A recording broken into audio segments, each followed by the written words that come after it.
Praise lord.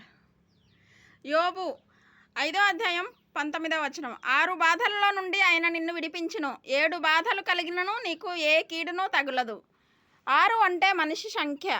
మనుష్యుడు 6 రకాలైన బాధలు ఎదుర్కొన్నా కూడా దేవుడు అంటున్నాడు, నిన్ను కాపాడుతాను. ఒకవేళ 7 అంటే సంపూర్ణ సంఖ్య.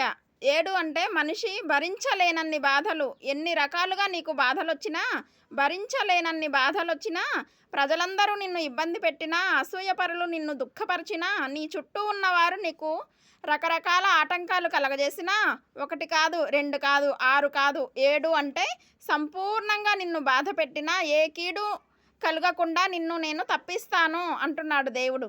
దేవునికి స్తోత్రం కలుగును గాక. ఈ వాగ్దానం స్వంతం కాబోతుంది. నమ్మిన వారు దేవునికి స్తోత్రం చెప్పగలరా? నోటి మాట చేత కలిగే నొప్పి నీకు తగలకుండా దేవుడు నిన్ను దాస్తానంటున్నాడు. దేవుని బిడ్డ, మీకు తెలుసా, అనేక మంది నోటి మాటలతో గాయపరుస్తారంట. ఆ గాయాలు మనకి తగలకుండా దేవుడు మనలను కాపాడుతానంటున్నాడు. ఎంత గొప్ప దేవుడండి ఈ మన దేవుడు. వాగ్దానం చూస్తే ఆశ్చర్యం అనిపిస్తుంది.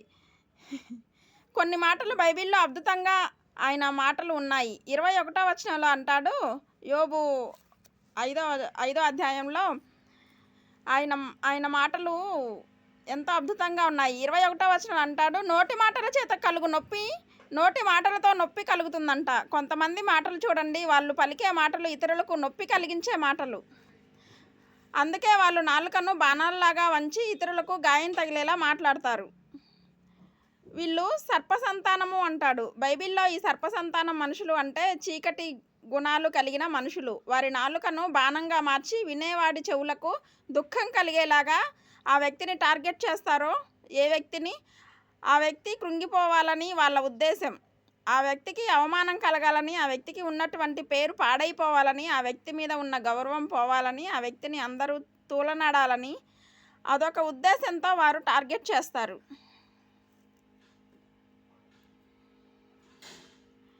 టార్గెట్ చేసి నోటి మాటల ద్వారా ఏమీ ఎరగనట్టే మాట్లాడతారు.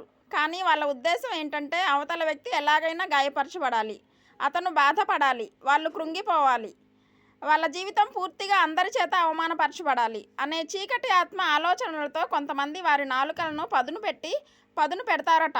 ఈటకు కత్తికి కత్తెరకు పదును పెట్టినట్టుగా నాలుకకు పదును పెట్టి నోటి మాటల చేత నొప్పిస్తారట. అందుకే అంటాడు, నోటి మాటల చేత కలుగు నొప్పి నీకు, అంటే దేవుణ్ణి ప్రార్థిస్తున్న బిడ్డ, నీకు తగులదు.